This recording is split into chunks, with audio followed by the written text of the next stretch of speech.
Hello, this is Aaron Maller from Parallax, and this is just a quick video to go over the sheet discipline sorting parameters that we're suggesting for putting into your drawing lists.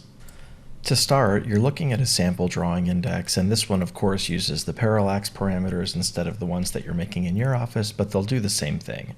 So you'll notice that primarily at Parallax we only rely on two additional parameters, one that's called sheet discipline number and one that's called sheet discipline title.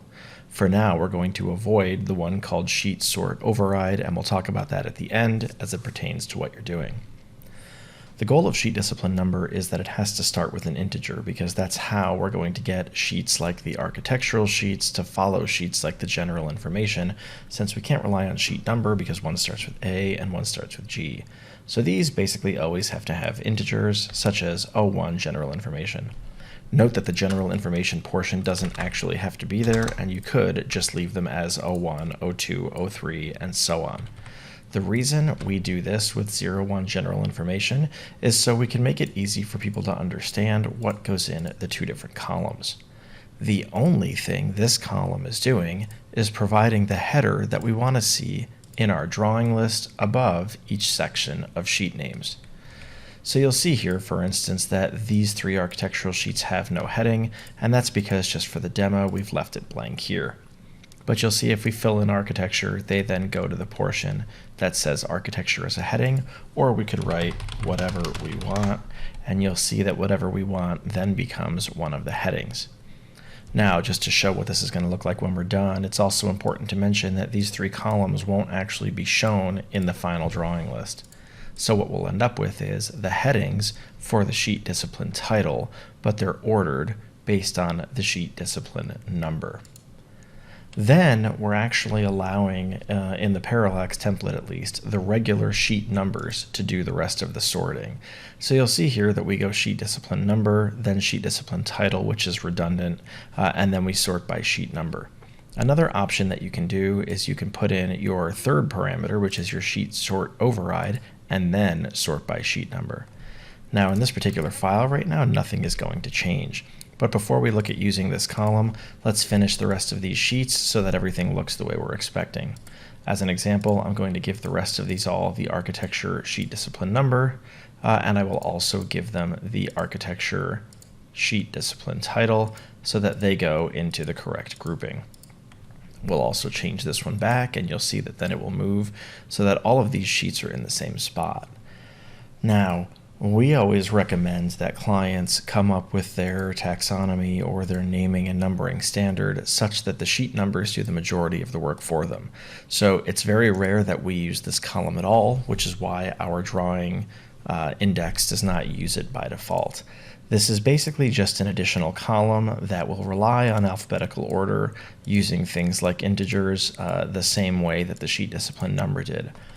This is handy if for some reason, let's say there's a sheet, A501, and A501 belongs in architecture and in architecture, but for some reason you need A501 to be before all of the A1s.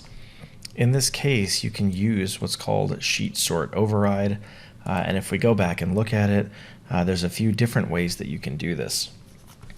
One of the tricks is you want to try to set it up so that the majority of your project staff has to do the least amount of data entry. So if you're trying to force things to the beginning, it may be handy to switch this one sort into descending order, because then all you have to do is put a value in front of that one sheet and it will now move to the front. You don't have to go and place an integer for every single one of these, because anything with a 1 is going to push to the front. So as an example, if we have 6 more sheets, and if we select them all, and to do this I'll actually create new sheets for all of these, and then I'll do them in the project browser because it's faster. So we'll say O2 architecture and architecture. If we go back and look at our drawing list, you'll see that they're now all down here. If we select all of those sheets and then give them the number 1, you'll see that now we've forced all of the A501s to the beginning of the drawing list, and then we've put all of the A1s after. Where the system gets a little more complex and a little more tedious, and again, this is something we recommend not doing, is if we take that character out and put them back to their normal sorting method, something else to be aware of is here you'll notice that we've now emptied out that field, and yet they're still sorted that way. That's because these sheets here aren't blank, they are not filled in, and having a blank character versus having one that's not filled in is different. So this gets a bit annoying once you start doing it, because you end up basically having to put something in all of the sheets and then taking something out of all of the sheets, which is not something we love doing.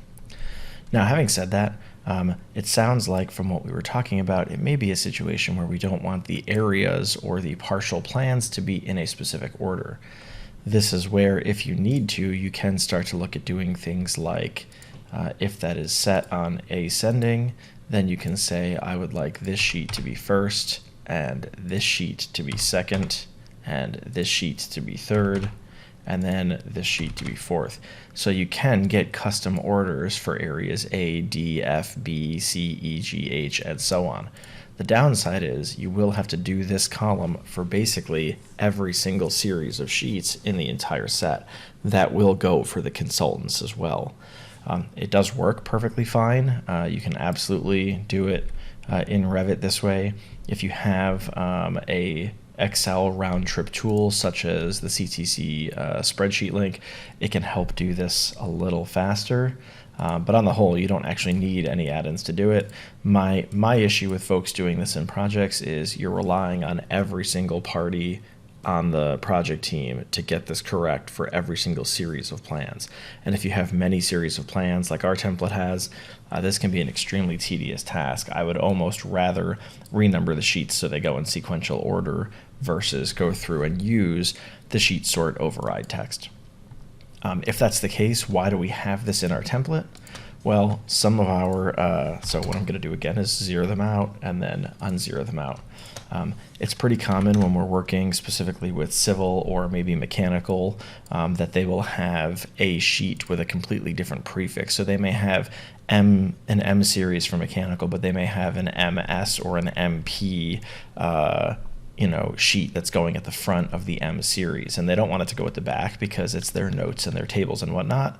So if we have this column existing, we can use it to force a single sheet to the front or a single sheet to the back.